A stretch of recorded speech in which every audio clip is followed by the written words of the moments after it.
पढ़ाई के शुरुआती दिनों में हम साइंस, आर्ट या कॉमर्स जैसी कोई स्ट्रीम क्यों चुनते हैं? 12वीं के बाद आईआईटी, मेडिकल, सीए के एक ऑप्शन को क्यों चुना जाता है? या फिर ग्रेजुएशन के बाद एमबीए, सिविल सर्विसेज या फिर बैंक की तैयारी क्यों की जाती है?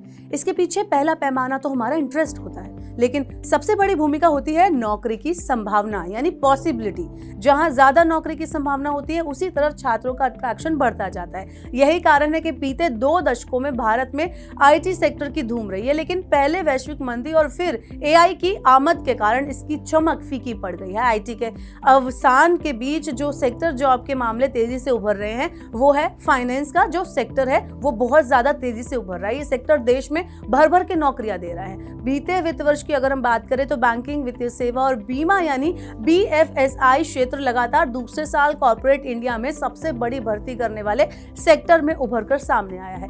यहाँ भी सबसे ज्यादा नौकरियां प्राइवेट और सरकारी बैंकों से मिली हैं। वित्त वर्ष 2023-24 के आंकड़ों की अगर हम बात करें तो सार्वजनिक क्षेत्र के बैंकों सहित लिस्टेड बीएफएसआई कंपनियों ने लगभग 2 लाख कर्मचारियों को शामिल किया है। सिर्फ बीएफएसआई फर्मों की अगर बात की जाए तो उन्होंने 1,72,000 लोगों को काम पर रखा। वहीं अभी तक चमकता सितारा रहे आईटी सर्विसेज के सेक्टर में कर्मचारियों की संख्या में लगभग 66,000 की गिरावट आई है। बीते साल आईटी सेवा कंपनियों ने 1,31,000 कर्मचारियों की भर्ती की थी। अंग्रेजी अखबार बिजनेस स्टैंडर्ड की तरफ से बताया गया कि S&P BSE 200 इंडेक्स में बीएफएसआई और आईटी सेवा कंपनियों पर एक स्टडी की गई। इसमें 34 बीएफएसआई कंपनियों को शामिल किया गया था, जिसमें से 10 सूचीबद्ध सरकारी बैंक है, साथ ही 12 आईटी सर्विसेज कंपनियां शामिल हैं। इस स्टडी के अनुसार 34 बीएफएसआई कंपनियों का कुल कर्मचारी आधार पिछले साल 18 से बढ़कर वित्त वर्ष 2024 में लगभग 20 लाख हो गया।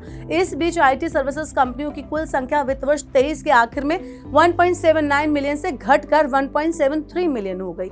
आईटी कंपनियों की बात करें तो इन्फोसिस ने बीते साल सबसे बड़ी गिरावट की है। कंपनी के नतीजों के अनुसार मार्च 2024 तक इसके कर्मचारियों की संख्या लगभग 26,000 घटकर 3,17,000 रह गई। विप्रो और टीसीएस ने भी अपने कर्मचारियों की संख्या में कटौती की है, जहां विप्रो ने 23,257 कर्मचारी घटाए हैं, वहीं टीसीएस ने 13,239 कर्मचारियों की कमी की है।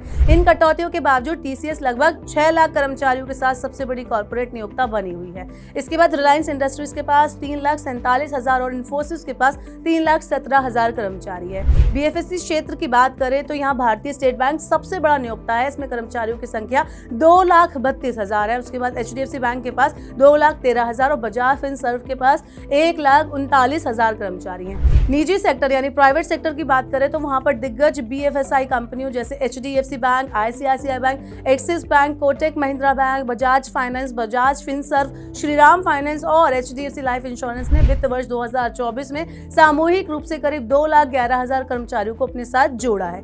उनके कुल कर्मचारियों की संख्या में साल दर साल 20.1% की जो है बढ़ोतरी हुई है। नौकरियों में तेजी का एक सिरा इस सेक्टर की तेजी से भी जुड़ा हुआ है। बैंकिंग और वित्तीय सेवा उद्योग सालाना 12 से 13% की दर से बढ़ रहा है, जबकि आईटी सेवा कंपनियों की कमाई सिंगल डिजिट में ही बढ़ पा रही है। इसके अलावा आईटी कंपनियों को अपने ऑपरेशन मार्जिन को बेहतर बनाने के लिए कर्मचारियों की लागत कटौती करने के लिए मजबूर होना पड़ा है। माना जा रहा है कि भारत में जिस तेजी से वित्तीय सेवा क्षेत्र में विकास हो रहा है, ऐसे में बीएफएसआई सेक्टर आगे भी टॉप रिक्रूटर बना रहेगा। हालांकि आंकड़े बताते हैं कि ये तेजी काफी हद तक निजी सेक्टर तक ही सीमित रहेगी। SBI, Punjab national bank, bank of Baroda और कैनरा बैंक जैसे पीएसबी अपने कर्मचारियों की संख्या में लगातार कमी कर रहे हैं। बीते साल सरकारी बैंकों में कर्मचारियों की संख्या वित्त वर्ष 2024 में घटकर 7,33,000 रह गई, जो पिछले साल 7,45,000 थी। वहीं 2017-18 में यहाँ कर्मचारियों की संख्या 8,11,000 थी।